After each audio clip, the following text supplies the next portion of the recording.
Hey guys, and welcome back. Wanted to talk about my journey to getting my real estate license. I have not gotten it yet.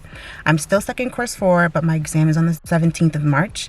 But yeah, I'm really confident that we're gonna get it and I'm not going to make the same mistakes that I did in the past. I plan to be done like before March, but it's March 9th and we're still here. I've been really been going through the motions. I think I've felt every feeling there is to feel in life just during this journey to getting my license. I started in 2021, but when I really felt it was from October till now. My expiry date for this program is May 3rd, so that's why I'm really like on a time crunch, and I feel like I'm going through the same thing with course 4 where I did with course 2, whereas in course 2 my marks was just going down. Like I did the exam the first time, I did bad, but then I did the exam the second time, I did worse than the first time. I was just around like 50 60s. That's the marks that I was getting, and I needed a 75.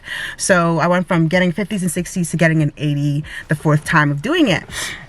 But this time I got like a 64 the first time of doing course 4 exam, and the second time I did it I got a 72, so a lot better. So that's one thing that I'm really happy about, that my marks, like I'm understanding what I'm studying, and I'm not my marks aren't declining, but they're doing better than the first time. So that's why I kind of feel a lot more confident about doing it the third time. But at the same time, like, you know, there's still like these little worries. Like, my name is Glory, and even though I'm not supposed to be worrying, and Philippians 4:6 says not to worry but to pray about everything, I still be praying, but I also still be worrying, and it's so bad.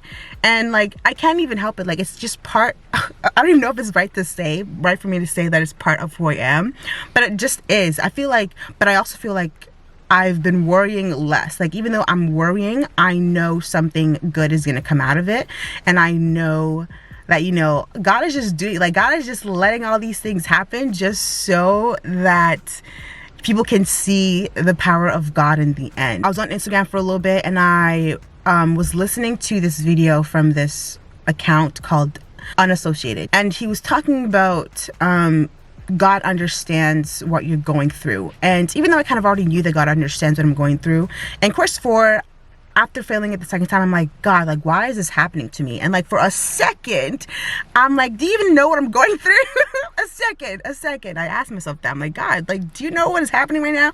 Do you know what is at stake? Because I need to pass this exam before May, and you know my March is gonna be busy, and like work and things that I have planned. Like, I don't want to keep putting things on pause and on hold just because I have to like pass this exam. But like, you know, it's kind of what I have to do if I want to pass this exam. I just don't want to. Like, I want to be free. Like, I'm really in the ghetto basically, and I want to be freed from the ghetto. You have a goal plus God plus your progression or process, then it's automatically going to equal success. And throughout this whole entire journey, a lot of the times it's just been me. Like, God has been good, the process has been good. I did have like this worry and like doubt that maybe that this course or this career wasn't for me. I had this thought process twice. Really, it first came to me in course 2, and I failed it like 3 times. I'm like, is this really for me, or is this like a selfish desire? Because I knew how well I would do in this career, but I also like thought it was a selfish desire because I just wanted it. So I just thought that was selfish. I don't know if that makes sense, but it makes sense. You get me? But yeah, I was like, yeah, is this selfish? Like, is it selfish for me to want this?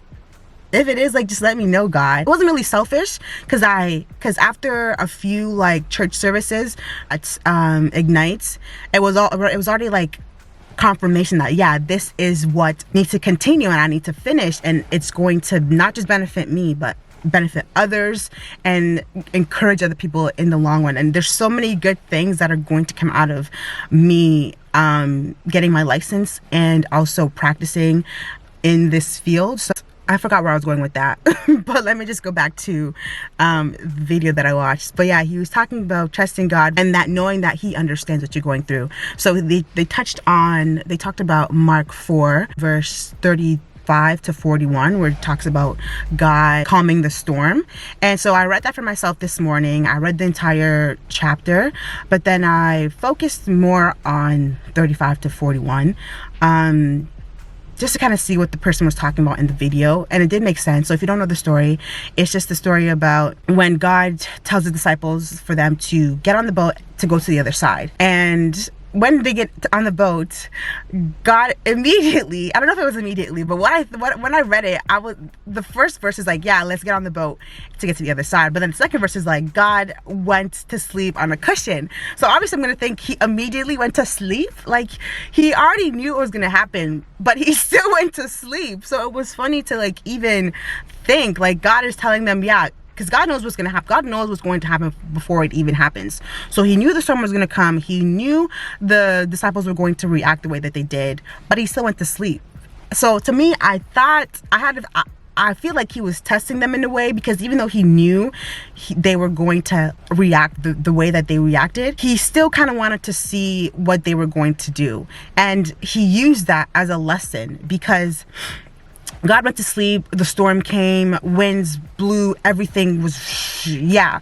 So then they wake God up. He's like, God, like, do you not see what's happening? And then God wakes up, he quiets the storms, quiets the winds, and he asks him, like, do you still not have faith? He's like, baby, like, you're my disciples. Where's your faith at? But it's like, as humans, it's so easy, because like, even for me, if I was on that boat and I see Jesus is sleeping, I'll be like, what the heck?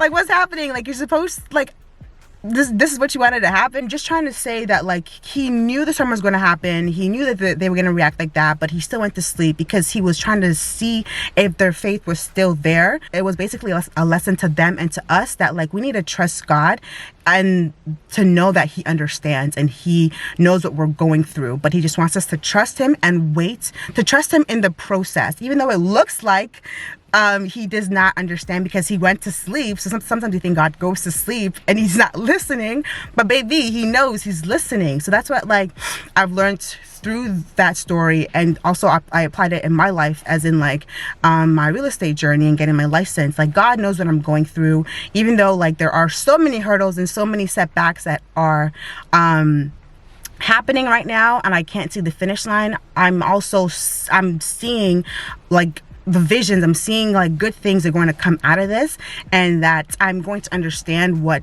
why all this is happening now, even though I'm not understanding it now, but I'm going to understand it later. And God is literally going to get all the glory, and you guys are literally going to see the power of God. But yeah, that's all I wanted to say. I gotta go now because my camera is dying, but I hope you guys are blessed, are encouraged. Remember that I love you, but most importantly, God loves you so much. Bye guys.